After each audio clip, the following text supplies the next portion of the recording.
এডুকেটামের online প্ল্যাটফর্মে তোমাদের আরও একবার স্বাগত জানাই। তোমরা জানো যে আসন্ন গ্রুপ সি গ্রুপ ডি পরীক্ষাকে কেন্দ্র করে আমাদের চ্যানেলে চলছে তার একটা সিরিজ। ইতিহাস এবং ভূগোলের ওপর অলরেডি আমরা পার্ট 1 আপলোড করে দিয়েছি। সেখানে তোমরা অনেকেই কমেন্ট করেছো যে স্যার এই সিরিজটা যেন চালানো হয়। তো তোমাদের কথা ভেবে আমরা পার্ট 2 ইতিহাস এবং ভূগোলের ওপর টোটাল 15+15 মানে 30 কোশ্চেন এনেছি। তোমরা আমার সাথে সাথে এই 30 কোশ্চেন অবশ্যই সলভ করবে এবং শেষে জানাবে কমেন্ট করে তোমাদের কত নাম্বার আসছে। ক্লিয়ার? আর যে সমস্ত কোয়েশ্চেনগুলো আমরা এনেছি সেগুলো তুমি ধরো যে বিভিন্ন পরীক্ষায় এসেছে, খুব ইম্পর্টেন্ট, সেই রেসপেক্টে কোয়েশ্চেনগুলো আমাদের আনা হয়েছে। চলো সময় নষ্ট না করে আমরা সরাসরি ইতিহাসের কোয়েশ্চেনে চলে যাব। তো ইতিহাসের কোয়েশ্চেনের মধ্যে আমরা প্রথম কোয়েশ্চেন দেখো, আমার সাথে সলভ করো তোমরা। প্রথম কোয়েশ্চেন দেখো, 1929 সালের লাহোর অধিবেশনে পূর্ণ স্বরাজের প্রস্তাব পাস করার সময় কংগ্রেসের সভাপতি কে ছিলেন? তোমরা জানো যে প্রত্যেক পরীক্ষায় রাজ্য সরকার বা সেন্ট্রাল লেভেলের যে কোনো পরীক্ষাতে জাতীয় কংগ্রেসের অধিবেশন নিয়ে নানান রকম ইম্পর্টেন্ট কোয়েশ্চেন আসে। তার মধ্যে 1929 সালের এই যে কংগ্রেসের অধিবেশন, সেটা নিয়ে তো অবশ্যই কোশ্চেন এসেছে প্রিভিয়াস ইয়ারে। তো দেখো এখানে সেই পূর্ণ স্বরাজ 1929 সালে গ্রহণ করা হয়েছিল প্রস্তাব বা পাস হয়েছিল, সেখানে কংগ্রেসের সভাপতি কে ছিলেন? মহাত্মা গান্ধী, জওহরলাল নেহেরু, সর্দার প্যাটেল নাকি সুভাষচন্দ্র বসু? চারটি অপশান। তো তোমরা যারা ইতিহাস আইএনসি খুব ভালো করে পড়েছো তোমরা জানো যে এই প্রশ্নের উত্তর কি হবে? অবশ্যই জওহরলাল নেহেরু। জওহরলাল নেহেরু 1929-এ কংগ্রেসের সভাপতি হয়েছিলেন। ঠিক আছে? এবং শুধু এটা মনে রাখলে হবে না, এই যে লাহোর বর্তমানে যেটা পাকিস্তানের অন্তর্গত, এই লাহোর এটা ভূগোলের সঙ্গে যদি একটু কানেক্ট করে পড়াই তোমাদের কি হবে না, লাহোর যে জায়গাটা বা শহরটা সেটা হচ্ছে রাভি নদীর তীরে অবস্থিত। এটাও একটা কোয়েশ্চেন। আচ্ছা, তারপরে দেখো এই যে 1929 সালে পূর্ণ স্বরাজের প্রস্তাব পাস হয়েছিল, তার ভিত্তিতে কি হয়েছিল না, তার ভিত্তিতে হয়েছিল যে 1930 সাল মানে নেক্সট ইয়ার 26শে জানুয়ারি থেকে আমরা পরাধীন ভারতে স্বাধীন ভারতের পতাকা তুলব। ক্লিয়ার? যে পরাধীন ভারতে আমরা স্বাধীন ভারতের মতো পতাকা তুলব, এরকম একটা ডিসিশন হয়েছিল। কবে না, সেটা তোলার কথা হয়েছিল, ঘোষণা হয়েছিল 26শে জানুয়ারি 1930 সাল থেকে, এবং সেটা কিন্তু পালনও করা হচ্ছিল পরাধীন ভারতে। ক্লিয়ার? সেখান থেকে পরবর্তীকালে আমরা দেখব যে 26শে জানুয়ারি প্রজাতন্ত্র দিবস চালু হয়েছিল এই দিনটাকে স্মরণ করে। ক্লিয়ার? তো প্রশ্নে যদি আমরা আসি তো জওহরলাল নেহেরু এই প্রশ্নের সঠিক উত্তর। আচ্ছা, এবার বাকি অপশানগুলো যদি দেখো যে মহাত্মা গান্ধী, তো মহাত্মা গান্ধী ইনি জাতীয় কংগ্রেসের কি সভাপতি হয়েছিলেন? তোমরা জানো যে মহাত্মা গান্ধী জাতীয় কংগ্রেসের সভাপতি হয়েছিলেন জীবনে একবারই, মানে প্রথমবার এবং শেষবার একবারই মাত্র হয়েছিলেন। সেটা কবে? 1924-এ। কোথাকার অধিবেশন? বেলগাঁওয়ের অধিবেশন। তাহলে 1924 বেলগাঁওয়ের অধিবেশন মহাত্মা গান্ধী হয়েছিলেন। আচ্ছা, প্যাটেল সাহেবের কথা যদি ধরি তাহলে তোমরা দেখবে যে 1931 সালে প্যাটেল সাহেব সভাপতি হয়েছিলেন কংগ্রেসের। আর সুভাষচন্দ্র বসুর যদি কথা ধরি যে আইএনসি সভাপতি হয়েছেন কিনা, তাহলে হবে 1938 এবং 1939। দুবার নেতাজি সুভাষচন্দ্র বসু কিন্তু কংগ্রেসের সভাপতি হয়েছিলেন। তাহলে প্রশ্নের উত্তর কি হবে? জওহরলাল নেহেরু। পাশাপাশি অপশানগুলো আমরা যদি দেখি, পাশাপাশি অপশান সম্পর্কে ইম্পর্টেন্ট ইনফরমেশনগুলো তোমাদের দিয়ে দিলাম। ক্লিয়ার? চলো আমরা নেক্সট স্লাইডে যাব বা নেক্সট কোয়েশ্চেনে যাচ্ছি আমরা। পরের কোশ্চেন দেখো, ইতিহাসের খুব important question. Mathura school of art মানে মথুরা শিল্পকলা, মথুরা স্কুল অফ আর্ট মানে মথুরা শিল্পকলা কোন রাজবংশের আমলে স্বর্ণযুগ বা শিখরে পৌঁছেছিল? মানে মথুরা শিল্পকলার সবথেকে পিক টাইম কোন সময়ে ছিল বা কোন বংশের সময় ছিল? এটা হচ্ছে তোমাদের চারটে অপশান আছে, মৌর্য, কুষাণ, গুপ্ত নাকি সাতবাহন। দেখো প্রত্যেকটা বংশ যদি অ্যানসিয়েন্ট হিস্ট্রি দেখো, অ্যানসিয়েন্ট হিস্ট্রিতে প্রত্যেকটা বংশ কিন্তু ইম্পর্টেন্ট এবং তোমাদের ডিটেলস যদি পড়তে হয় প্রত্যেকটা বংশকে ডিটেলস পড়তে হয়। ক্লিয়ার? কিন্তু এই প্রশ্নের উত্তর কি হবে? মথুরা শিল্পকলা কোন সময় সব থেকে পিকে পৌঁছেছিল? উত্তর কি হবে? কুষাণ যুগে। কুষাণ যুগে সব থেকে পিক টাইমে পৌঁছেছিল। এবার কুষাণ যুগ সম্পর্কে যদি বলি, কুষাণ যুগের একজন সব থেকে যে বিখ্যাত যিনি সম্রাট বা রাজা ছিলেন তার নাম নিশ্চয়ই জানো তোমরা, কনিষ্ক। তো কনিষ্কর নাম তোমরা জানো।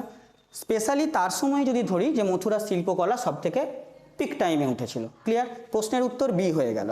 এবার পাশাপাশি দেখো মৌর্য সাম্রাজ্য, এটাও ইতিহাসে খুব ইম্পর্টেন্ট। তো মৌর্য সাম্রাজ্যের সর্বশ্রেষ্ঠ যিনি সম্রাট, সর্বশ্রেষ্ঠ সম্রাট তার নাম কি? সম্রাট অশোক। সম্রাট অশোক, এখান থেকে এইটা পেলাম। গুপ্ত সাম্রাজ্য, এটাও দীর্ঘদিন ভারতবর্ষে শাসন করেছে গুপ্ত সাম্রাজ্য। তো গুপ্ত সাম্রাজ্যে তোমরা নিশ্চয়ই শুনেছো সমুদ্রগুপ্তের নাম, সমুদ্রগুপ্ত, ইনিও ছিলেন গুপ্ত সাম্রাজ্যের সর্বশ্রেষ্ঠ সম্রাট। আবার সাতবাহন বংশ, তার নামও তোমরা শুনেছো। সাতবাহন বংশের যিনি ছিলেন গৌতমীপুত্র সাতকর্ণী। ঠিক আছে? গৌতমীপুত্র সাতকর্ণী। ঠিক আছে? তো অ্যাডিশনাল যে ইনফরমেশনগুলো সেটা কিন্তু বাকি অপশানগুলো থেকে তোমাকে কানেক্ট করতে হবে, না হলে জিকে তোমার নলেজ কোনো মতেই বাড়বে না। ক্লিয়ার? তাহলে প্রশ্নের উত্তর কি হবে? কুষাণ যুগ। কুষাণ যুগে হচ্ছে মথুরা শিল্পকলা সব থেকে পিক টাইমে উঠেছিল। চলো আমরা নেক্সট স্লাইডে যাব। নেক্সট স্লাইড যদি আমরা দেখি তাহলে কি দেখব, আচ্ছা নেক্সট স্লাইডে প্রশ্নে যাওয়ার আগে তোমাদের একটা জিনিস বলে দিই যে এটা আমাদের গ্রুপ সি এবং গ্রুপ ডি কে লক্ষ্য রেখে 15টা প্র্যাকটিস সেটের একটা বই আমরা লঞ্চ করেছি। তোমরা যারা যারা এই বইটা নিতে চাও বা এর পিডিএফ নিতে চাও, তো তোমরা এই হোয়াটসঅ্যাপ নাম্বার যেটা দেওয়া আছে না, দেখতে পাচ্ছ আশা করি, যে হোয়াটসঅ্যাপ নম্বর আছে, এই হোয়াটসঅ্যাপ নম্বরে তোমরা হোয়াটসঅ্যাপ করবে, কল করবে না, হোয়াটসঅ্যাপ করবে এবং হোয়াটসঅ্যাপ করে বলবে যে স্যার আমি এই 15টা প্র্যাকটিস সেটের পিডিএফটা নিতে চাই। ক্লিয়ার? এবার আমরা সেখান থেকে তোমাদের রেসপন্স করব, তারপর একটা কিউআর কোড পাঠাবো, তোমরা সেই কিউআর কোডে পেমেন্ট করবে এবং তার স্ক্রিনশট শেয়ার করবে। দেখো মিনিমাম একটা প্রাইস রাখা হয়েছে, কত? 150 মিনিমাম প্রাইস রাখা হয়েছে। তোমরা অনেকেই মেসেজ করছো, হয়তো ঠিক সময় আমরা সেটা রিপ্লাইও দিতে পারছি না। তোমরা যদি রিপ্লাই না দিতে পারি তোমরা আরেকবার মেসেজ রিসেন্ড করবে, আমরা অবশ্যই তোমাদের পাঠিয়ে দেবো। হয়তো আমরা তার জন্য দুঃখিত, অবশ্যই দুঃখিত, কিন্তু তোমরা যদি নিতে চাও অবশ্যই তোমরা একবার মেসেজটা ফরওয়ার্ড করবে সেকেন্ড টাইম, যদি না আমরা দিতে পারি টাইমে। আচ্ছা এটা, আর একটা কথা বলে রাখি যে এই বইটার মধ্যে গ্রুপ সি আর গ্রুপ ডি দুটোকে লক্ষ্য রেখে কিন্তু কোশ্চেনের আমরা লেভেল বানিয়েছি। যদি বইটা বা পিডিএফটা তোমরা নাও আশা করি তোমরা ঠকবে না। ক্লিয়ার? আশা করি ঠকবে না, এটা আমি 100% গ্যারান্টি দিচ্ছি। ক্লিয়ার? তো চলো, অনলি 150 রুপিস রাখা হয়েছে। এই বইয়ে 15টা যে পিডিএফ রয়েছে সেটা তোমরা একবার নিতে পারো, দেখতে পারো। চলো আমরা তারপরের স্লাইডে আসবো। চলো আমরা 3 নম্বর কোয়েশ্চেনে আসি। 3 নম্বর কোয়েশ্চেন দেখো, অ্যানসিয়েন্ট হিস্ট্রি থেকেই কোয়েশ্চেন।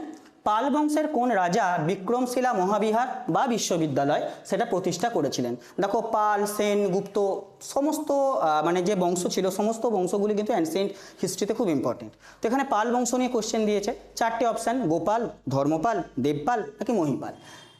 কোন রাজার সময় বিক্রমশিলা মহাবিহার গঠন হয়েছিল? খুব সোজা একটা কোয়েশ্চেন, প্রিভিয়াস ইয়ারে অলরেডি এসেছে। তা উত্তর কি হবে? ধর্মপাল। ধর্মপালের সময় বিক্রমশিলা মহাবিহার গঠন হয়েছিল। তো গোপাল তোমরা জানো যে গোপাল হচ্ছে পাল বংশের প্রতিষ্ঠাতা, পাল বংশের প্রতিষ্ঠাতা, এটা তোমরা জানো, প্রত্যেকেই জানো এটা, পাল বংশের প্রতিষ্ঠাতা হচ্ছে গোপাল। ক্লিয়ার? কিন্তু ধর্মপালের সময় হয়েছিল বিক্রমশিলা মহাবিহার। ক্লিয়ার? আর এখানে মহিপাল অনেকটা পরে, দেবপাল অনেকটা পরে, সেটা আমরা পরে দেখবো অন্য কোয়েশ্চেনে। আচ্ছা নেক্সট আমরা চলো 4 নম্বর কোয়েশ্চেন। কোন মুঘল সম্রাট সঙ্গীত আর নৃত্যের ওপর নিষেধাজ্ঞা জারি করেছিলেন? দেখো তো মুঘল সম্রাটরা, মোস্ট অফ দ্য মুঘল সম্রাট, তোমরা জানো যে মোস্ট অফ দ্য মুঘল সম্রাট হচ্ছে সুন্নি সম্প্রদায়, মানে সুন্নি মুসলমান। শিয়া সুন্নি দুটো ভাগ আছে, তো সুন্নি মুসলমান বেশিরভাগ। তো কোন মুঘল সম্রাট এখানে সঙ্গীত আর নৃত্যের ওপর পুরোপুরি নিষেধাজ্ঞা জারি করেছিলেন? তো উত্তর কি হবে? উত্তর হচ্ছে ঔরঙ্গজেব। আচ্ছা ঔরঙ্গজেব হচ্ছে নৃত্য আর সঙ্গীত তার উপর কিন্তু নিষেধাজ্ঞা জারি করেছিলেন। তার পাশাপাশি ঔরঙ্গজেব হচ্ছে একজন সুন্নি মুসলমান, সুন্নি মুসলমান ছিলেন। ক্লিয়ার? ঔরঙ্গজেব আর একটা তার টাইটেলও বলতে পারো, তাকে কি বলা হতো না, জিন্দা পীর বলা হয়, নিশ্চয়ই জানো তোমরা, জিন্দা পীর। এছাড়া তিনি নতুন করে আবার জিজিয়া কর লাগু করেছিলেন অন্য ধর্মের মানুষের ওপর, জিজিয়া কর, এগুলো সম্পর্কে তোমরা নিশ্চয়ই জানো। তো প্রশ্নের উত্তর কি হবে? সঙ্গীত আর নৃত্যের নিষেধাজ্ঞা হচ্ছে ঔরঙ্গজেব। ঠিক আছে, তো অপশান ডি উত্তর হবে এখানে। নেক্সট চলো 5 নম্বর কোয়েশ্চেনে আসি। 5 নম্বর কোয়েশ্চেন হচ্ছে, অনুশীলন সমিতি কত সালে এবং কোথায় কোথায় প্রতিষ্ঠিত হয়েছিল অনুশীলন সমিতি? দেখো ঢাকা 1902 দেওয়া আছে, মেদিনীপুর 1905, 1902 কলকাতা, নাকি 1907 হচ্ছে বারাসাত। কোথায় অনুশীলন সমিতি গঠন হয়েছিল? তো উত্তর এখানে কি হবে? উত্তর এখানে হবে অপশান সি, 1902 হচ্ছে ঢাকাতে প্রতিষ্ঠা হয়েছিল। তো তোমরা জানো যে পি মিত্র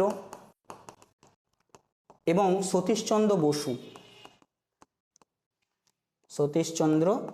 বসু এই দুজনের উদ্যোগেই হচ্ছে তোমার 1902 খ্রিস্টাব্দে কলকাতায় তোমার প্রতিষ্ঠা হয়েছিল অনুশীলন সমিতি। পরে অবশ্য 1905 না 1906 এরকম দিক করে ঢাকায় গঠিত হয়েছিল, যেটা হচ্ছে পুলিন বিহারী দাসের নেতৃত্বে। পুলিন বিহারী দাস মানে এরই একটা শাখা বলতে পারো, ঢাকাতে যেটা হয়েছিল এর হচ্ছে শাখা বা ব্রাঞ্চ কার? অনুশীলন সমিতির। তাহলে অনুশীলন সমিতির আরেকটা ব্রাঞ্চ হয়েছিল যেটা ঢাকাতে 1906 সম্ভবত। তো সেখানে এরই একটা শাখা গঠন হয়েছিল এবং যেটা খুব নাম করেছিল সেই সময়, খুব তার প্রভাব পড়েছিল। ঠিক আছে, কিন্তু যদি বলে প্রথম কোথায় প্রতিষ্ঠিত হয়েছিল সেটা হবে কলকাতায় 1902। একটা হচ্ছে পি মিত্র এবং সতীশচন্দ্র বসুর তত্ত্বাবধানে। ক্লিয়ার? বাকি অপশানগুলো তো হবে না এখানে। চলো আমরা নেক্সট কোয়েশ্চেনে আসি। নেক্সট কোয়েশ্চেন দেখো, মহাত্মা গান্ধী তার কোন বইয়েতে ব্রিটিশ সংসদকে বন্ধ্যা এবং বারবনিতা এই বলে আখ্যা দিয়েছিলেন। ক্লিয়ার? খুব ভালো কোশ্চেন, পরীক্ষায় এসেছে প্রিভিয়াস ইয়ারে। তো ব্রিটিশ সংসদকে মানে ব্রিটিশ পার্লামেন্টকে, তো তোমরা জানো ব্রিটেন দীর্ঘদিন ভারতবাসীদের শাসন করেছে, শোষণ করেছে, নিপীড়ন করেছে। তো সেই হিসাবে ব্রিটিশ পার্লামেন্টকে তার সাথে তুলনা করেছেন কার সাথে? বন্ধ্যা এবং বারবনিতা, তার সাথে তুলনা করেছিলেন মহাত্মা গান্ধী তার কোন বইয়েতে? তো এখানে মাই experiment with truth, Hind Swaraj, young India নাকি হরিজন, কোথায় তুলনা করেছেন বা কোন বইয়েতে তুলনা করেছেন? খুব ভালো কোয়েশ্চেন। এর উত্তর হবে কিন্তু হিন্দ স্বরাজ। হিন্দ স্বরাজ যেটা হচ্ছে তোমার লেখা 1909। অর্থাৎ কি বলতো ব্যাপারটা, তিনি উল্লেখ করেছেন যে ব্রিটিশ সংসদ বা ব্রিটিশ পার্লামেন্ট তো রয়েছে, কিন্তু তাদের কাজ কি? তারা ভারতবাসীদের ওপর যে অত্যাচার, নিপীড়ন, এই বিষয়টা নিয়ে কোনো সমাধান করে না। ভারতবাসীরা কীভাবে নিপীড়িত হচ্ছে, শোষিত হচ্ছে, সেই বিষয়ে এদের কোনো আলোচনা নেই। তাই সেটাকে ক্রিটিসাইজ করার জন্য মহাত্মা গান্ধী তার হিন্দ স্বরাজ বইয়েতে এই টার্মগুলো ইউজ করেছেন, বন্ধ্যা এবং বারবনিতা, এই টার্মগুলো ইউজ করেছেন। খুব ভালো কোয়েশ্চেন। বাকি দেখো young my experiment with truth যেটা হচ্ছে গান্ধীজিরই লেখা, বাকি ইয়ং ইন্ডিয়া একটা পত্রিকা, হরিজন পত্রিকা, এগুলো সব পত্রিকা। তো এইগুলো রয়েছে। তো তোমার অপশান উত্তর হবে কি? অপশান হচ্ছে বি। চলো আমরা নেক্সট কোয়েশ্চেনে আসি। দেখো নেক্সট কোয়েশ্চেন হচ্ছে শেরশাহ সুরির প্রকৃত নাম কি? একদম খুব ইম্পর্টেন্ট।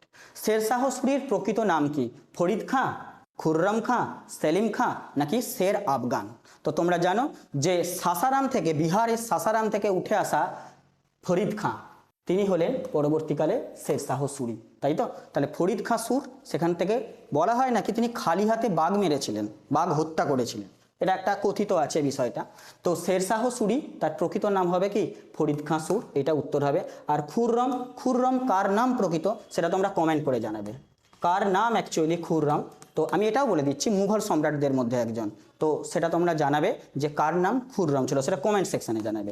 চলো আমরা নেক্সট কোয়েশ্চেনে আসবো। দেখো 8 নম্বর কোয়েশ্চেনে আছে ঋগ্বেদে কোন নদীকে নদী তামা, দেখো ইংলিশ টার্মটা দেখবে একটু ভালো করে, নদী, ইংলিশ টার্মটা দেখো নদী তামা বা নদীর মধ্যে শ্রেষ্ঠ বলা হতো ঋগ্বেদে, বৈদিক যুগে। তো সেখানে কোন নদীটাকে বলা হতো? সিন্ধু, গঙ্গা, সরস্বতী নাকি বিতস্তা? 4টি অপশান দেওয়া আছে এখানে। তো এর উত্তর কী হবে বলো তো? নদীর মধ্যে তখনকার দিনে শ্রেষ্ঠ মানা হতো কাকে? সরস্বতী নদীকে। গঙ্গাও হবে না, সিন্ধুও হবে না, উত্তর কিন্তু হবে তোমার সরস্বতী নদীকে, যাকে সেই সময় নদীর মধ্যে শ্রেষ্ঠ মানা হতো। ক্লিয়ার? আচ্ছা আমরা যাব এর পরের কোয়েশ্চেনে। এর পরের কোয়েশ্চেনে যখন যাব আমরা 9 নম্বর কোয়েশ্চেন দেখো, দিল্লি সুলতানি আমলে দেওয়ান ই কোহি একটা বিভাগ কোন সুলতান এটা প্রবর্তন করেছিল? তাহলে সুলতানি আমলে বলছে, তাহলে সুলতানি আমলে বলছে দেওয়ানি কোহি বলে একটা ডিপার্টমেন্ট ছিল। তাও বলে দিয়ে ডিপার্টমেন্টটা কিসের সঙ্গে যুক্ত? না ডিপার্টমেন্টটা হচ্ছে কৃষির সঙ্গে যুক্ত, কৃষিকাজ, কৃষি যে ডিপার্টমেন্ট হয় না, এগ্রিকালচারাল ডিপার্টমেন্ট, সেই বিভাগের সঙ্গে যুক্ত। প্রশ্ন হচ্ছে কোন সুলতান সেটা প্রবর্তন করেছিলেন? ক্লিয়ার? আলাউদ্দিন খিলজি, মোহাম্মদ বিন তুঘলক, ফিরোজ শাহ তুঘলক নাকি গিয়াসউদ্দিন বলবন? আচ্ছা, তো এই প্রশ্নের উত্তর কি হবে বলো তো? উত্তর হবে মোহাম্মদ বিন তুঘলক। ইতিহাস যাকে পাগলা রাজা বলে চেনে, তাই তো? তো মোহাম্মদ বিন তুঘলক বহু কিছু চেষ্টা করেছিলেন, কিন্তু আলটিমেট হয়েছে কি? সব তার চেষ্টা, সব তার প্ল্যানিং কি হয়েছে? ব্যর্থ হয়েছে। তো এখানেও তিনি চেষ্টা করেছিলেন দেওয়ানি কোহি মানে কৃষি বিভাগকে আরও উন্নত করার জন্য, কৃষির ডিপার্টমেন্টকে আরও উন্নত করার জন্য তিনি চালু তো করেছিলেন, কিন্তু ব্যর্থ হয়েছিলেন। ক্লিয়ার? তো মোহাম্মদ বিন তুঘলক। এবার প্রশ্ন হচ্ছে মোহাম্মদ বিন তুঘলক তুঘলক বংশের একজন রাজা, তো তার সময়কালটা যদি একটু মনে রাখতে পারো খুব ভালো হয়, সময়কালটা মনে রাখতে পারলে। তো 1325 থেকে 1351 এই ছিল তার সময়কাল। তোমরা জানো যে তিনি একাধিকবার রাজধানী ট্রান্সফার করেছেন, একাধিকবার দিল্লি থেকে দেবগিরি রাজধানী ট্রান্সফার করেছেন। তাছাড়াও তার ডিসিশনগুলো খুব ভালো ছিল, কিন্তু সব ক্ষেত্রেই তিনি ব্যর্থ হয়েছিলেন। তার সময় মুদ্রাস্ফীতি প্রচুর পরিমাণে বেড়ে গেছিল, সমস্ত কিছু প্ল্যানিং তার কিন্তু সেইভাবে মানে উপযুক্ত প্র্যাকটিক্যাল লাইফে সেটা উপযুক্ত হয়ে ওঠেনি। তো যাই হোক, তো এখানে হচ্ছে মোহাম্মদ বিন তুঘলক এখানে উঠতে হবে। বাকি আলাউদ্দিন খিলজি তো খলজি বংশের, তুঘলক বংশের ফিরোজ শাহ তুঘলক তো ছিলেন, আর বলবন আছেন। নেক্সট পরের কোশ্চেনে আসবো। 10এর কোশ্চেনে আসি। তহক-ই হিন্দ, তহক-ই হিন্দ বা কিতাবুল হিন্দ, তহক-ই হিন্দ বা কিতাবুল হিন্দ একটা গ্রন্থ, এই গ্রন্থটা কার লেখা? তহক-ই হিন্দ বা কিতাবুল হিন্দ গ্রন্থটা কার লেখা? দেখো ইবন বতুতা, অলবিরুনি, আমির খসরু নাকি ফিরদৌসি? খুব ভালো ভালো অপশান দেওয়া আছে। তো প্রশ্নের উত্তর কি হবে বলো তো? তহক-ই হিন্দ বা কিতাবুল হিন্দ, প্রশ্নের উত্তর কি হবে? উত্তর হবে তোমার অলবিরুনি। তো অলবিরুনির লেখা হচ্ছে তহক-ই হিন্দ বা কিতাবুল হিন্দ। প্রশ্ন এবার এখানে, প্রশ্নটা কি না, প্রশ্ন হচ্ছে অলবিরুনি কার সময় বিলং করতেন, কার সময়কার? তো উত্তর হবে মামুদ, সুলতান মামুদ।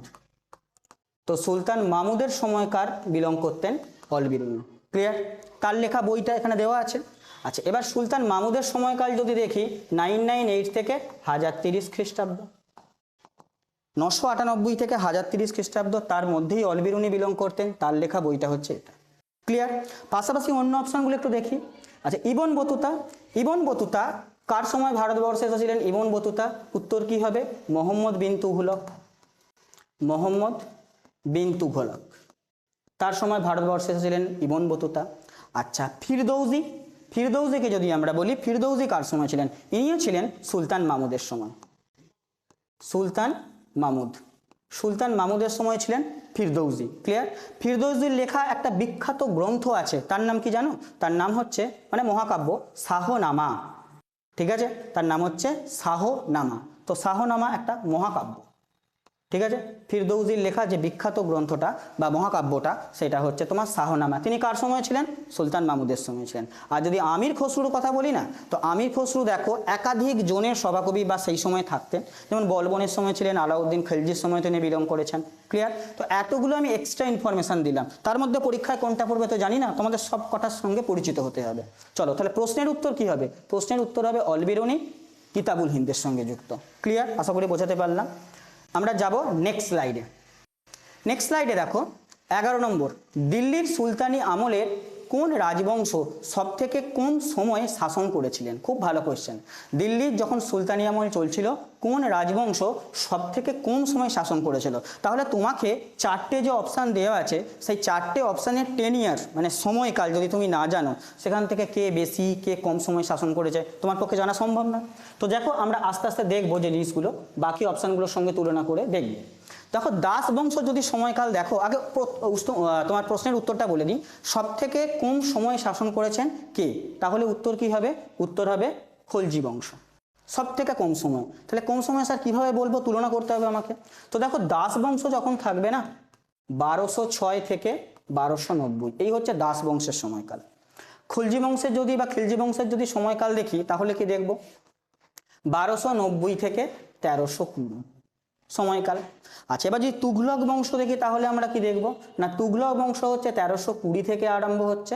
তো মোটামুটি এটা 1414, কোনো কোনো বইয়ে 1413 থাকতে পারে এই সময়কার তুঘলক বংশ। তারপর শুরু হচ্ছে সৈয়দ বংশ, আর তারপরে হবে লোদি বংশ।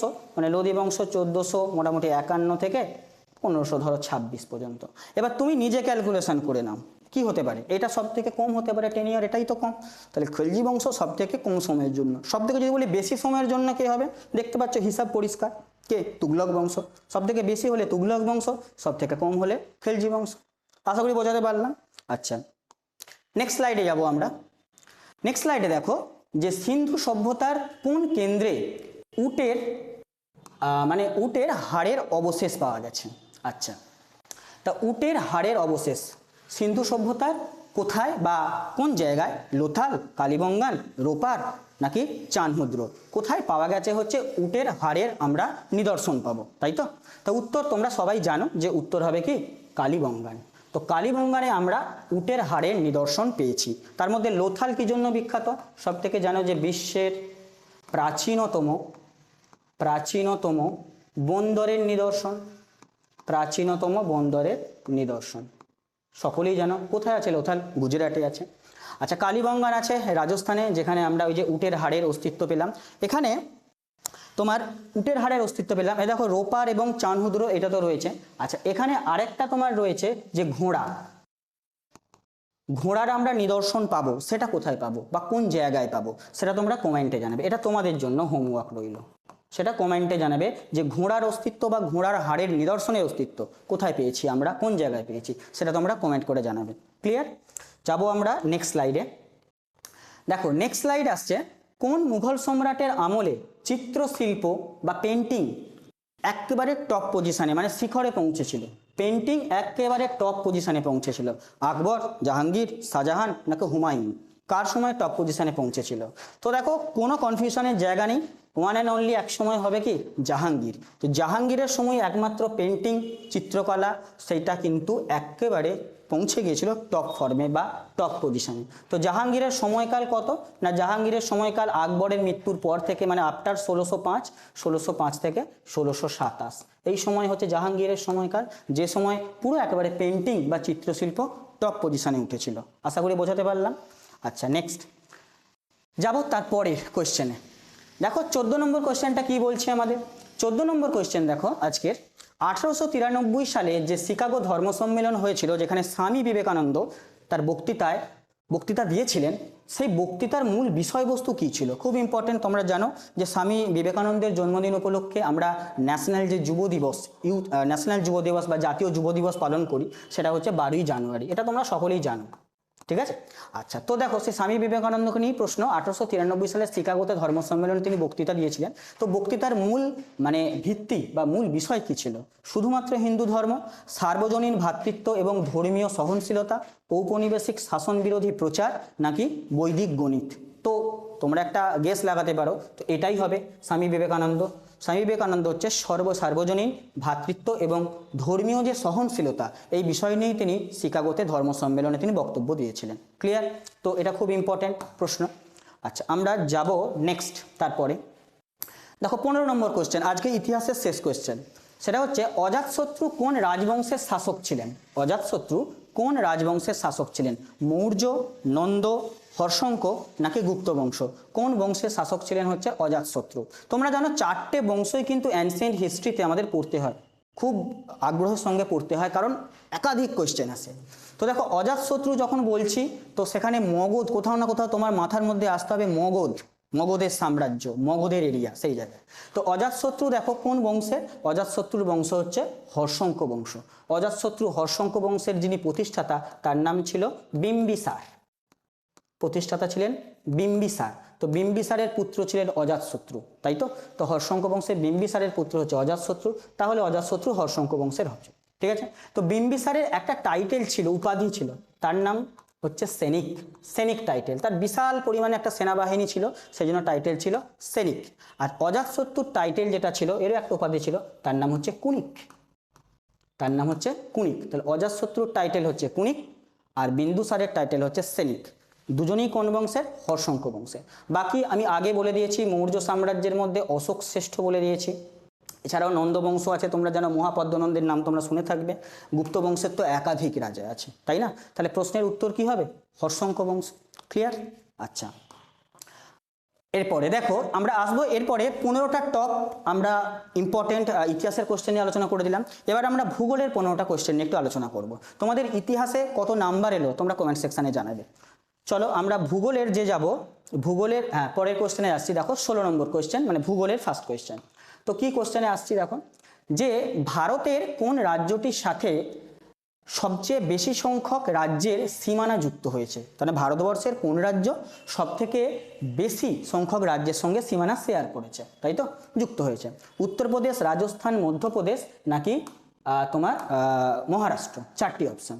তো তোমরা জানো একটা আইডিয়া লাগাতে পারো, তা উত্তর সেই আইডিয়া অনুযায়ী উত্তর হওয়া উচিত কি?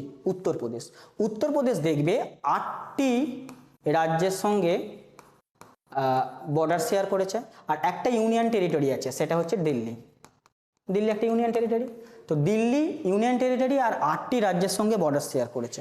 ক্লিয়ার? তো এটা উত্তর কি হবে? উত্তরপ্রদেশ। রাজস্থানও হবে না, মধ্যপ্রদেশও হবে না, মহারাষ্ট্রও হবে না। আচ্ছা, নেক্সট পরের কোশ্চেনে যাব। পরের কোশ্চেন দেখো, ডানকান প্যাসেজ, খুব ইম্পর্টেন্ট ভূগোলের প্রশ্ন। ডানকান প্যাসেজ, এই ডানকান প্যাসেজ নিচের কোন দুটি অঞ্চলের মধ্যে অবস্থিত? তোমরা 8 degree channel, 9 degree channel, 10 degree channel এইগুলো শুনে থাকবে, ডানকান প্যাসেজও শুনে থাকবে। তো ডানকান প্যাসেজ কোন দুটো অঞ্চলের মধ্যে অবস্থিত? পরিষ্কার কথা এটাই, যে আন্দামান নিকোবর, দক্ষিণ আন্দামান, ক্ষুদ্র আন্দামানের মধ্যে, কার নিকোবর নাকি গ্রেট নিকোবরের মধ্যে, নাকি মিনিকয় আর মালদ্বীপের মধ্যে? এর মধ্যে কোথায় ডানকান প্যাসেজ রয়েছে? তো ভূগোলের ম্যাপ যদি স্টাডি করো তোমরা দেখবে আন্দামানের মধ্যে আছে, দেখবে একটা হচ্ছে তোমার বৃহৎ আন্দামান, একটা হচ্ছে তোমার মিডিল আন্দামান, মধ্য আন্দামান যেটাকে বলে।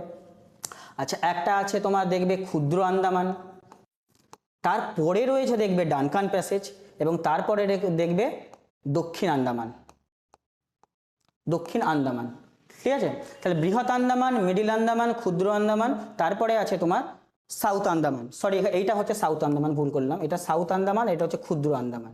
তো এই দুটোর মধ্যে, মানে পরিষ্কার কথা এখানে হবে দক্ষিণ আন্দামান এবং লিটিল আন্দামান, এই দুটোর মধ্যে হচ্ছে ডানকান প্যাসেজ রয়েছে। 10 ডিগ্রি চ্যানেল কিন্তু নয়, 10 ডিগ্রি চ্যানেল হলে আন্দামান নিকোবর, আন্দামান আর নিকোবরের মধ্যে হতো, কিন্তু ডানকান প্যাসেজ বললে দক্ষিণ আন্দামান মানে সাউথ আন্দামান আর লিটিল আন্দামান, বৃহৎ আন্দামান, মিডিল আন্দামান, সাউথ আন্দামান, আর তারপরে ডানকান প্যাসেজ, তারপরে হচ্ছে লিটিল আন্দামান। তো এই লিটিল আন্দামান আর তোমার দক্ষিণ আন্দামানের মধ্যে অবস্থিত হচ্ছে ডানকান প্যাসেজ, ঠিক আছে।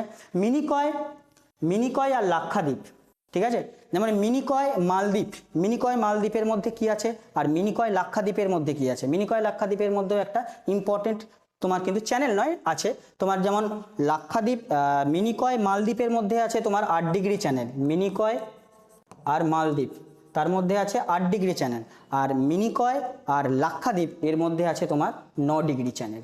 ক্লিয়ার? তাহলে মিনিকয় লাক্ষাদ্বীপের মধ্যে আছে 9 ডিগ্রি চ্যানেল, মিনিকয় মালদ্বীপের মধ্যে আছে 8 ডিগ্রি চ্যানেল, আর ডানকান প্যাসেজ দক্ষিণ আন্দামান ক্ষুদ্র আন্দামানের মধ্যে আছে। এগুলো তোমাকে একটু মনে রাখতে হবে ম্যাপ স্টাডি করে। চলো আমরা নেক্সটে যাব, নেক্সট স্লাইডে। ভারতের কোন নদী উপত্যকাটি রুর অফ ইন্ডিয়া এই নামে পরিচিত? জার্মানির রুরের সঙ্গে তুলনা করে ভারতের কোন নদী উপত্যকাটি এখানে তুলনা করা হয় সেটা। দামোদর নদী উপত্যকা, গোদাবরী, নর্মদা নাকি গঙ্গা নদী উপত্যকা? কোনটাকে রুর অফ ইন্ডিয়া বলে? কেন বলা হয় বলো তো? কারণ আমি যদি উত্তরটা বলি দেখবে বুঝতে পারবে তোমরা, এইটা উত্তর হবে দামোদর নদী উপত্যকা। কারণ দামোদর নদী উপত্যকাতে হিউজ পরিমাণ কয়লা পাওয়া যায়, তাছাড়াও আরও হিউজ পরিমাণে তোমার মিনারেল পাওয়া যায়, যেটা কিন্তু জার্মানির রুর সেখানেও কিন্তু সেই একই বৈশিষ্ট্য জায়গাতে, সেই জন্য ওর সাথে তুলনা করা হয় রুর অফ ইন্ডিয়া। কোথায়? দামোদর নদী উপত্যকা। প্রচুর পরিমাণে খনিজ পদার্থ, তার সাথে সাথে কয়লা, দুটোর আধিক্যের জন্যই ওই জায়গার সাথে আমরা তুলনা করি। উত্তর হবে অপশান বি। চলো আমরা নেক্সটে আসবো। নেক্সট কোয়েশ্চেন যেটা হচ্ছে প্যাকইয়ং, ওকে। তো প্যাকইয়ং এই বিমানবন্দরটি ভারতের কোন রাজ্যে অবস্থিত? মেঘালয়, অরুণাচল প্রদেশ, সিকিম নাকি মিজোরাম? জানো তোমরা আশা করি। তো প্যাকইয়ং যেটা হচ্ছে বিমানবন্দর, সেটা হচ্ছে আমাদের সিকিমে অবস্থিত। সিকিমে আছে প্যাকইয়ং বিমানবন্দর, যেটা মোটামুটি তুমি ধরতে পারো গ্যাংটকের কাছাকাছি জায়গায় প্যাকইয়ং, এবং ভারতের মধ্যে দেখো কত উঁচুতে অবস্থিত একটা তোমার বিমানবন্দর। এটা শুধু এটা তোমার উঁচুতে অবস্থিত তার জন্য না, এটা একটা গ্রিনফিল্ড এয়ারপোর্ট, ঠিক আছে। তো প্যাকইয়ং এটা মনে রাখবে যে বিমানবন্দরটা কোথায়? সিকিমে অবস্থিত। আচ্ছা আমরা যাব নেক্সট কোয়েশ্চেনে। নেক্সট কোয়েশ্চেন যদি আসি, দেখো নামদাফা জাতীয় উদ্যান, এই ধরনের কোয়েশ্চেনগুলো তোমাদের খুব আসে। কি বলো তো, কি পড়ে যে এই ন্যাশনাল পার্কটা কোথায় অবস্থিত, এই তোমার বায়োস্ফিয়ার রিজার্ভটা কোথায় অবস্থিত? এগুলো তোমাকে স্ট্রেট ফরওয়ার্ড মনে রাখতে হবে অ্যাজ এ স্ট্র্যাটেজিকের পার্ট হিসাবে। এটা ভূগোলেরও পার্ট, আবার স্ট্র্যাটেজিকেরও পার্ট। তো নামদাফা ন্যাশনাল পার্ক তোমাকে সঙ্গে সঙ্গে মাথায় ক্লিক করতে হবে। নামদাফা কোথায়? অরুণাচল প্রদেশ। তো নামদাফা ন্যাশনাল পার্ক কোথায় আছে? অরুণাচল প্রদেশ। এবার আসামে ন্যাশনাল পার্ক তোমরা জানো যে কাজিরাঙ্গা আছে, কাজিরাঙ্গা। আসামের হচ্ছে মানস রয়েছে, এগুলো তোমাকে মনে রাখতে হবে, ঠিক আছে। আচ্ছা মণিপুরে রয়েছে কেইবুল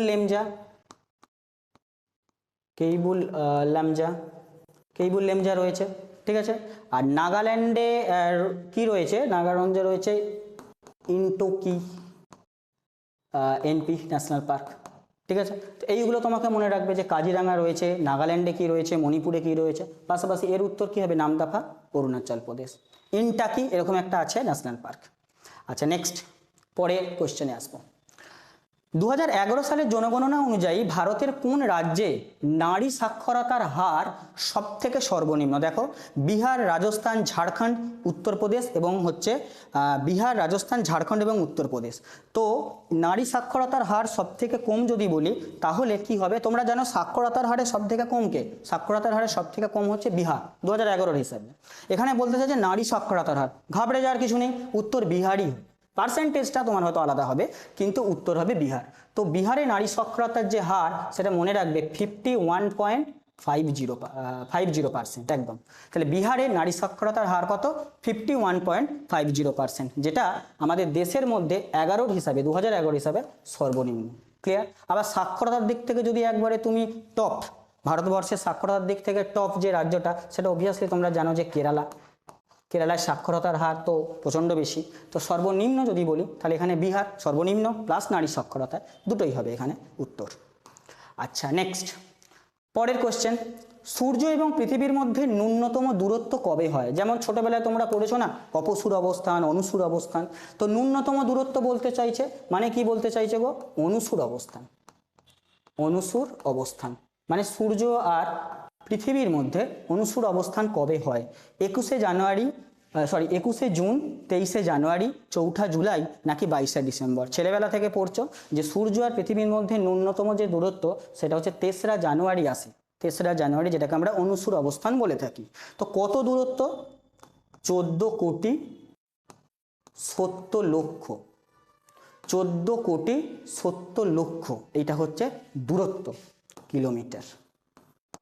ক্লিয়ার? তো এইটা হচ্ছে আমাদের ন্যূনতম দূরত্ব। আর যদি বলি সব থেকে বেশি দূরত্ব, সেটা কবে হয়? 4ঠা জুলাই। সেটা হবে কবে?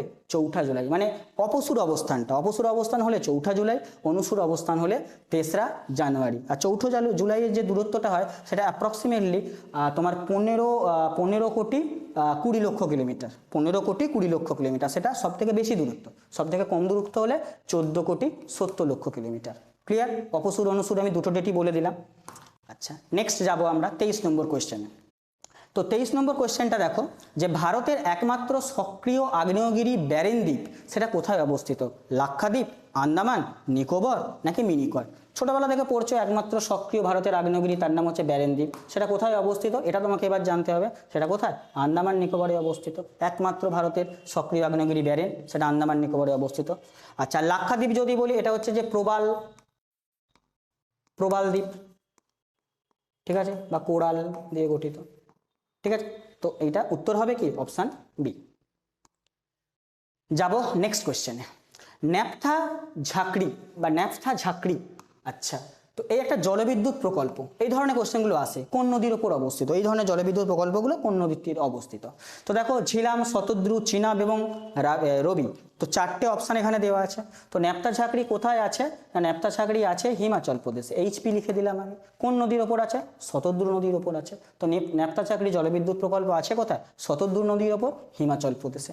ক্লিয়ার? নেক্সট যাব আমরা পরের কোয়েশ্চেনে। ভারতের সাথে কোন দেশের আন্তর্জাতিক সীমানা দীর্ঘতম? ভালো কোয়েশ্চেন। ভারতের সাথে কোন দেশের আন্তর্জাতিক সীমানা হচ্ছে তোমার কি আছে? দীর্ঘতম আছে, তাই তো? তো দেখো চীন, পাকিস্তান, বাংলাদেশ এবং নেপাল। চীন, পাকিস্তান, বাংলাদেশ এবং নেপাল, তাই তো? তো এখানে অপশান উত্তর কি হওয়া উচিত? ভারতের সাথে কে সব থেকে বেশি ইন্টারন্যাশনাল বর্ডার শেয়ার করেছে, এটা প্রশ্ন। তো তোমরা জানো আমাদের যে প্রতিবেশী দেশ বাংলাদেশ, বাংলাদেশের সাথেই আমাদের সব থেকে বেশি পরিমাণে আমরা বর্ডার শেয়ার করে থাকি। সব থেকে বেশি পরিমাণ বর্ডার শেয়ার করে থাকি, তাও কত না 4,096 কিলোমিটার। 4,096 কিলোমিটার আমরা বাংলাদেশের সঙ্গে বর্ডার শেয়ার করে থাকি। ক্লিয়ার? আর সব থেকে যদি বলে কম বর্ডার শেয়ার করে থাকে কি, তাতে হবে কি? আফগানিস্তান সব থেকে কম। আফগানিস্তান কত বলো তো? অ্যাপ্রক্সিমেটলি 106 কিলোমিটার মতো। ঠিক আছে, সব থেকে কম আমরা আন্তর্জাতিক বর্ডার শেয়ার করি আফগানিস্তানের সঙ্গে, যেটা 106 কিলোমিটার। আর যেটা সব থেকে বেশি শেয়ার করি সেটা হচ্ছে 4,096 কিলোমিটার, সেটা হচ্ছে বাংলাদেশের সঙ্গে। বাকি অন্যান্য দেশের সঙ্গে করি, বাট চীনের সঙ্গেও কিন্তু নয়, হবে না। তো উত্তর হবে কিন্তু বাংলাদেশ। নেক্সট যাব পরের কোয়েশ্চেন। কর্কটক্রান্তি রেখা বা ট্রপিক অফ ক্যান্সার ভারতের কয়টি রাজ্যের ওপর দিয়ে গেছে? 6টি, 7টি, 8টি নাকি 9টি? তাহলে ভারতের কটি রাজ্যের ওপর দিয়ে ট্রপিক অফ ক্যান্সার গেছে, তাই তো? কারণ ভারতের ওপর দিয়ে দেখো নিরক্ষরেখা তো যায়নি, তো ভারতের ওপর দিয়ে ট্রপিক অফ ক্যান্সারই গেছে। তো সেটা কটা রাজ্যের ওপর দিয়ে গেছে? না, সেটা গেছে হচ্ছে 8টা রাজ্যের ওপর দিয়ে। ভারতের 8টা রাজ্যের ওপর দিয়ে গেছে। তো তোমরা জানো 8টা রাজ্যের মধ্যে আমি কিছু নাম বলেছি, তোমরা বাকিটা কমেন্ট সেকশনে বলবে। জানো আমি বলে দিই তোমাদের একটু হোনস্টে, সেটা যে গুজরাটের ওপর দিয়ে গেছে, ঠিক আছে, রাজস্থানের ওপর দিয়ে গেছে, ঠিক আছে, মধ্যপ্রদেশের ওপর দিয়ে গেছে, ঠিক আছে, ছত্তিশগড়ের ওপর দিয়ে গেছে, ঝাড়খণ্ড, ঠিক আছে। 1, 2, 3, 4, 5টা বলে দিলাম। বাকি যে 3টে সেটা তোমরা বলবে। আশা করি জানো, এই প্রশ্ন কিন্তু বহুবার এসেছে এবং খুব কমন কোয়েশ্চেন। তাহলে উত্তর হবে 8টি রাজ্যের ওপর দিয়ে গেছে ট্রপিক অফ ক্যান্সার। চলো যাব নেক্সট কোয়েশ্চেন। ভারতে 2021 সালের জনগণনা অনুযায়ী কোন কেন্দ্রশাসিত অঞ্চলে লিঙ্গানুপাত মানে সেক্স রেশিওটা সব থেকে বেশি? সেক্স রেশিও সব থেকে বেশি বলছে। তো কেন্দ্রশাসিত অঞ্চলে, রাজ্য নয় কিন্তু, ইউনিয়ন টেরিটরির কথা বলছে, যেখানে সেক্স রেশিও সব থেকে বেশি, মানে 1000 পুরুষে মহিলার সংখ্যা সেটা কোথায় বেশি সেটা জানতে চাইছে। চণ্ডীগড়, লাক্ষাদ্বীপ, পুদুচেরি বা পন্ডিচেরি নাকি দমনদিউ, কোথায় বেশি? তো দেখো ইউনিয়ন টেরিটরি হিসাবে বললে পন্ডিচেরিতে হচ্ছে সব থেকে বেশি, পন্ডিচেরিতে সব থেকে বেশি আছে জানবে। ইউনিয়ন টেরিটরি হিসাবে বললে সেটা কিন্তু জানবে যে 1037 জন প্রতি 1000 মেলে, প্রতি 1000 মেলে 1037 জন পন্ডিচেরিতে কি আছে, ওমেন রয়েছে বা মহিলা রয়েছে। তাহলে এইটা সব থেকে বেশি। আর সব থেকে যদি কম বলে ইউনিয়ন টেরিটরিগুলোর মধ্যে, সেটা হবে দমনদিউ। দমনদিউ হচ্ছে সব থেকে কম হবে, আর সব থেকে বেশি হলে কি হবে, পুদুচেরি। তাও বলে দিলাম 1037। ঠিক আছে, আচ্ছা যাব আমরা নেক্সট কোশ্চেনে। 28, নিচের কোন জলপ্রপাতটি ভারতের নায়াগ্রা নামে পরিচিত? হ্যাঁ, এই বিষয়টা আমি আগেও একটা সেটে করিয়েছি। তো নায়াগ্রা ভারতের কোন জলপ্রপাতকে বলা হয়? যোগ জলপ্রপাত, চিত্রকূট জলপ্রপাত, দুধসাগর জলপ্রপাত নাকি হুড্রু জলপ্রপাত? কোন জলপ্রপাতটিকে বলা হয় ভারতের নায়াগ্রার সাথে তুলনা করা হয়, তাই তো? তো তোমরা জানো যে চিত্রকূট জলপ্রপাত কোথায় আছে গো? আছে ছত্তিশগড়। কোথায় আছে? ছত্তিশগড়। ছত্তিশগড়ে কোন নদীর ওপর আছে? নদীটার নাম হচ্ছে ইন্দ্রাবতী। ইন্দ্রাবতী। তাহলে ছত্তিশগড়ে ইন্দ্রাবতী নদীর ওপর আছে চিত্রকূট জলপ্রপাত, যাকে বলা হয় ভারতের নায়াগ্রা। এবার যদি যোগ জলপ্রপাতের কথা বলি, সেটা কোথায় আছে? কর্ণাটকে। কোন নদীর ওপর? শরাবতী নদীর ওপর। শরাবতী নদীর ওপর আছে। ঠিক আছে। দুধসাগর জলপ্রপাত কোথায় আছে? গোয়াতে আছে। কোন নদীর ওপর? মান্ডোভি। মান্ডোভি নদীর ওপর আছে। আর হুড্রু জলপ্রপাত কোথায় আছে? সুবর্ণরেখা নদীর ওপর, নিশ্চয়ই জানো। সুবর্ণরেখা নদীর ওপর আছে হুড্রু জলপ্রপাত। 4টে অপশান আমি বলে দিলাম। চলো নেক্সট কোশ্চেনে যাই। 29 বায়ুমণ্ডলের কোন স্তরে রেডিও তরঙ্গ বা রেডিও ওয়েভ সেটা প্রতিফলিত হয়ে পৃথিবীতে ফিরে আসে? মানে পরিষ্কার কথা হচ্ছে কোন স্তরে রেডিও ওয়েভ অস্তিত্ব পাই আমরা। ট্রোপোস্ফিয়ার, স্ট্র্যাটোস্ফিয়ার, আয়নোস্ফিয়ার, দেন হচ্ছে মেসোস্ফিয়ার। 4টি অপশান এখানে দেওয়া আছে। তো রেডিও ওয়েভ কোথায় থাকবে? রেডিও ওয়েভ থাকবে কোথায়? আয়নোস্ফিয়ারে। আয়নোস্ফিয়ারে থাকবে হচ্ছে রেডিও ওয়েভ। ট্রোপোস্ফিয়ার জানো আমাদের ভূপৃষ্ঠ থেকে 16 থেকে 18 কিলোমিটার পর্যন্ত যে হাইটের মধ্যে থাকে ট্রোপোস্ফিয়ার। তারপরে শুরু হয় স্ট্র্যাটোস্ফিয়ার, যেখানে ওজোন লেয়ার থাকে। তার উপরে থাকে মেসোস্ফিয়ার, তার উপরে থার্মোস্ফিয়ার, এক্সোস্ফিয়ার, এইভাবে চলে। তো তাহলে এখানে রেডিও ওয়েভ কোথা থেকে পাবো আমরা? আয়নোস্ফিয়ার স্তর থেকে সেটা আমরা রেডিও ওয়েভের অস্তিত্ব পাবো। নেক্সট, তারপরে যাব 30 কোশ্চেন, আজকের সেশনের last question. Golden fibre, golden fibre যেটা হচ্ছে কাকে বলা হয়? গোল্ডেন ফাইবার তুলা, সিল্ক, পাট নাকি নাইলন? তাহলে গোল্ডেন ফাইবার যাকে আমরা বাংলায় কি বলি গো? সোনালী তন্তু। দেখো এইটা বলার পরেই তোমাদের কিন্তু অলরেডি মাথায় উত্তরটা চলে আসবে। গোল্ডেন ফাইবার মানে সোনালী তন্তু কাকে বলবো? আমরা পাটকে বলবো। যদি বলতাম রূপোলি তন্তু, রূপোলি তন্তু যদি বলতাম, তাহলে আমরা কাকে বলতাম? তুলাকে বলতাম, বা কটন যেটাকে আমরা বলি। তো সেটাকে বললে রূপোলি তন্তু বলবো, আর সোনালী তন্তু বললে কাকে বলবো? পাটকে বলবো, তাই না? তাহলে এই হচ্ছে আমাদের রয়েছে আজকের শেষ কোয়েশ্চেন। এখানে হয়ে গেল। তো এই যে 30টা কোয়েশ্চেন করালাম ইতিহাস এবং ভূগোলের 15+15, সেটা তোমাদের কতটা কাজে লাগবে পরীক্ষা, সেটা তোমরা অবশ্যই বুঝতে পারবে তোমরা যদি ক্লাসগুলো সেশনটা রেগুলার করো। ঠিক আছে। আর কেমন আমি যে কমেন্ট সেকশনে তোমাদের উত্তর দিতে বললাম বা হোমওয়ার্ক করালাম বা হোমওয়ার্ক তোমাদের দিলাম, সেটা তোমরা কিন্তু অবশ্যই সলভ করবে। আর ভিডিওটা কেমন লাগলো সেটা অবশ্যই তোমরা জানাবে। আজকের মতো ক্লাসটা এটাই থাকলো। আমরা আবার নেক্সট পার্ট আনবো অবশ্যই। তোমাদের মোটিভেশন বা তোমাদের যে প্রচেষ্টা আমাদের সাথে সাথে জিনিসটা সলভ করা, সেটা দেখে আমরা অবশ্যই আমাদের ভিডিও অবশ্যই আনবো। আজকের মতো সেশনটা এভাবেই থাকলো, এই পর্যন্তই থাকলো। ধন্যবাদ।